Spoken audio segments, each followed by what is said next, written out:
ಭಾರತ ಪಾಕಿಸ್ತಾನದ ಮೇಲೆ ದಾಳಿ ಮಾಡ್ತಾ ಇದೆ. ಡ್ರೋನ್ ಬಳಸಿ ನಿರಂತರವಾಗಿ ದಾಳಿ ಆಗ್ತಾ ಇದೆ. ಪ್ರಮುಖವಾಗಿ ಲಾಹೋರ್, ಕರಾಚಿ. ಭಾರತ ಅದರ ಮೇಲೆ ದಾಳಿ ಮಾಡಿದೆ. ಲಾಹೋರ್ನ ಮೇಲೆ ದಾಳಿಯಾಗಿದೆ, ಕರಾಚಿ ಮೇಲೆ ದಾಳಿಯಾಗಿದೆ. ನೆಕ್ಸ್ಟ್ ಟಾರ್ಗೆಟ್ ಇಸ್ಲಾಮಾಬಾದ್ ಅನ್ನೋದು ಅನುಮಾನ ಇದೆ. ಪಾಕಿಸ್ತಾನದ ರಾಜಧಾನಿಯಲ್ಲಿ ಸೈರನ್ ಶಬ್ದ ಮೊಳಗಿದೆ. ಇಸ್ಲಾಮಾಬಾದಿಗೂ ಕೂಡ ಡ್ರೋನ್ ದಾಳಿಯ ಭೀತಿ ಶುರುವಾಗಿದೆ. ರಾವಲ್ಪಿಂಡಿ ತನಕ ದಾಳಿಯಾಗಿದೆ ಅಂತ ಸ್ವತಃ ಪಾಕಿಸ್ತಾನನೇ ಹೇಳಿರೋದ್ರಿಂದ ರಾವಲ್ಪಿಂಡಿ ದಾಳಿ ಮಾಡಿದವರಿಗೆ ಇಸ್ಲಾಮಾಬಾದ್ ದೂರ ಅಲ್ಲ. ರಾವಲ್ಪಿಂಡಿ ಮತ್ತು ಇಸ್ಲಾಮಾಬಾದ್ ಅಕ್ಕಪಕ್ಕ. ಇಸ್ಲಾಮಾಬಾದ್ನ ಮೇಲೂ ಕೂಡ ದಾಳಿಯಾಗುವಂತ ಸಾಧ್ಯತೆಗಳಿದ್ದಾವೆ. ಸರಣಿ ಡ್ರೋನ್ ದಾಳಿಗೆ ಪಾಕಿಸ್ತಾನ ಕಂಗಾಲಾಗಿದೆ. ಅಲ್ಲಿ ಸೈರನ್ ಶಬ್ದ ಕೇಳ್ತಾ ಇರೋದನ್ನು ನೋಡ್ತಾ ಇದ್ದೀರಿ. ಇಸ್ಲಾಮಾಬಾದ್ನಲ್ಲಿ ಪಾಕಿಸ್ತಾನದ ರಾಜಧಾನಿಯಲ್ಲೂ ಕೂಡ ಈಗ ಆತಂಕದ ಪರಿಸ್ಥಿತಿ ನಿರ್ಮಾಣ ಆಗಿದೆ. ಇಸ್ಲಾಮಾಬಾದ್ನ ದೃಶ್ಯ, ಸೈರನ್ ಶಬ್ದ ಕೇಳ್ತಾ ಇದೆ. ಪಾಕಿಸ್ತಾನದ ಡಿಫೆನ್ಸ್ HQ ಹೆಡ್ ಕ್ವಾರ್ಟರ್ಸ್ ಇರುವಂತ ರಾವಲ್ಪಿಂಡಿ ಮೇಲೆ ದಾಳಿಯಾಗಿದೆ. ಇಸ್ಲಾಮಾಬಾದ್ನಲ್ಲೂ ಕೂಡ ಆತಂಕದ ಸ್ಥಿತಿ ನಿರ್ಮಾಣ ಆಗಿದೆ. ಲಾಹೋರ್ ಮೇಲೆ ದಾಳಿಯಾಗಿದೆ. ಪಾಕಿಸ್ತಾನದ ಪಂಜಾಬ್ ಪ್ರಾಂತ್ಯದ ರಾಜಧಾನಿ ಲಾಹೋರ್, ಸಿಂಧ್ ಪ್ರಾಂತ್ಯದ ರಾಜಧಾನಿ ಕರಾಚಿ, ಇಲ್ಲಿಗೂ ಕೂಡ ದಾಳಿಯಾಗಿದೆ.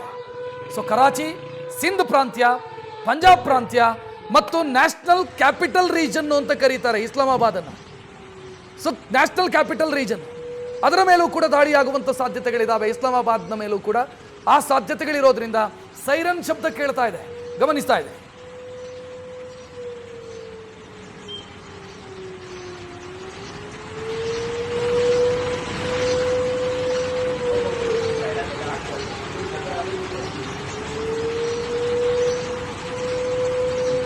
ಪಾಕಿಸ್ತಾನಕ್ಕೆ ಈ ಭಯ ಆಗಬೇಕಿತ್ತು, ಈ ಭಯ ಸೃಷ್ಟಿಯಾಗಬೇಕಿತ್ತು ಪಾಕಿಸ್ತಾನಕ್ಕೆ.